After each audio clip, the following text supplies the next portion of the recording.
दोस्तों स्वागत है आप सभी का डेली न्यूज बिहार में। आज बात करेंगे बिहार की 10 बड़ी खबरों के बारे में जो सुर्खियों में है। बिहार में हो रहे पाकिस्तानी नागरिकों को लेकर नीतीश सरकार ने एक बड़ा और सख्त कदम उठाया है। हाल ही में वीजा अवधि समाप्त होने के बावजूद राज्य में रह रहे 27 पाकिस्तानी नागरिकों की पहचान की गई है, जिन्हें नोटिस भेजने की प्रक्रिया शुरू कर दी गई है। सरकार का कहना है कि वीजा नियमों का उल्लंघन करने वालों के खिलाफ सख्त कदम उठाए जाएंगे।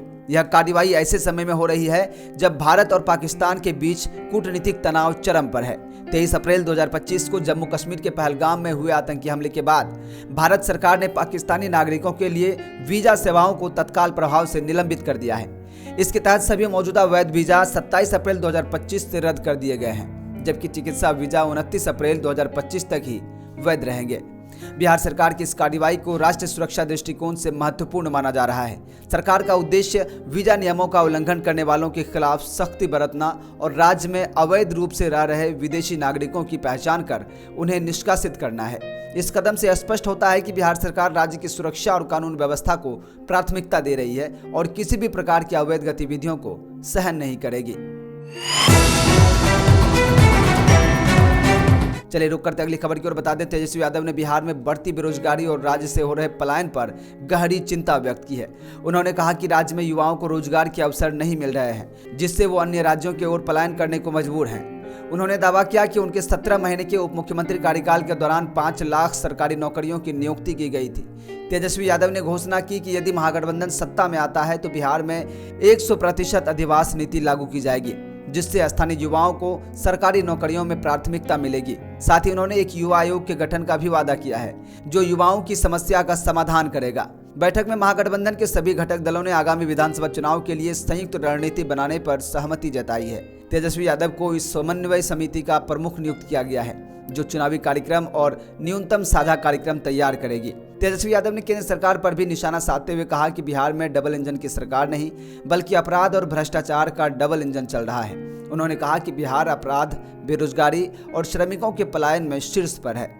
तेजस्वी यादव की यह बैठक आगामी विधानसभा चुनाव के लिए महागठबंधन की तैयारियों का संकेत देती है। बेरोजगारी और पलायन जैसे मुद्दे को केंद्र में रखकर उन्होंने युवाओं को आकर्षित करने की कोशिश की है। अब देखना होगा कि ये रणनीति चुनाव में कितना प्रभाव डालती है।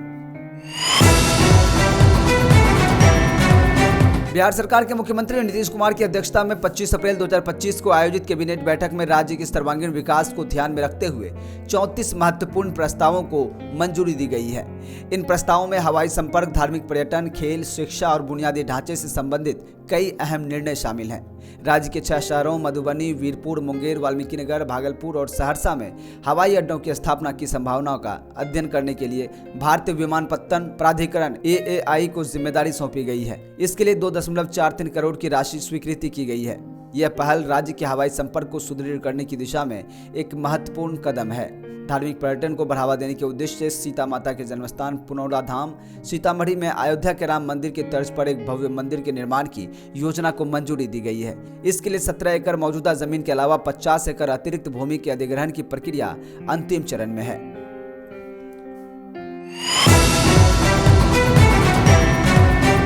बिहार सरकार ने बक्सर से भागलपुर तक प्रस्तावित एक्सप्रेसवे परियोजना की दिशा में एक महत्वपूर्ण कदम उठाते हुए विस्तृत परियोजना रिपोर्ट DPR को तैयार करने के लिए टेंडर जारी कर दिया है। इस परियोजना का उद्देश्य राज्य के पूर्वी और पश्चिमी क्षेत्रों के बीच बेहतर सड़क संपर्क स्थापित करना है, जिससे यात्रा समय में कमी और क्षेत्रीय विकास को बढ़ावा मिलेगा। यह एक्सप्रेसवे लगभग 360 किलोमीटर लंबा होगा और प्रमुख शहरों जैसे बक्सर, पटना, मोकामा, मुंगेर और भागलपुर से होकर गुजरेगा। इसमें मौजूदा राष्ट्रीय राजमार्ग NH 922, NH 31 और NH 33 को उन्नत किया जाएगा, जिससे निर्माण लागत में कमी आएगी और परियोजना की समय सीमा भी कम होगी। मोकामा से मुंगेर तक के 78.5 किलोमीटर हिस्से को 4 लेन में बदलने की योजना है, जिसकी अनुमानित लागत 3,750 करोड़ रुपये है। DPR तैयार करने के लिए निर्धारित समय सीमा 270 दिन यानी 9 महीने की है, जिससे यह रिपोर्ट जुलाई 2026 तक तैयार हो सकती है। इस परियोजना की कुल अनुमानित लागत 3,750 करोड़ है, जिसमें मोकामा मुंगेर खंड का उन्नयन शामिल है।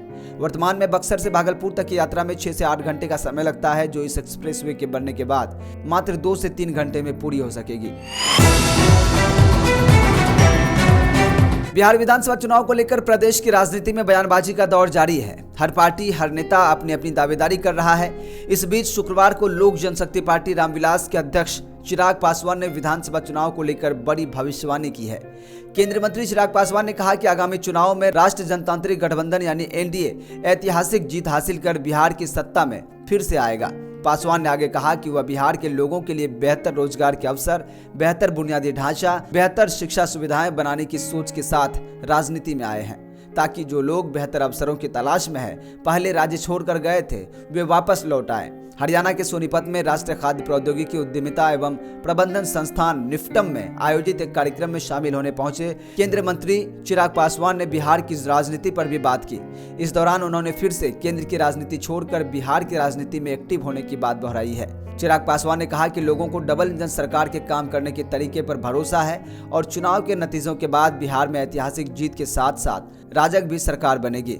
लोजपा नेता ने आगे कहा कि मैं बिहारी फर्स्ट की सोच के साथ आगे बढ़ रहा हूं। इसी को ध्यान में रखते हुए बिहार और बिहारी मेरी प्राथमिकता रहेगी।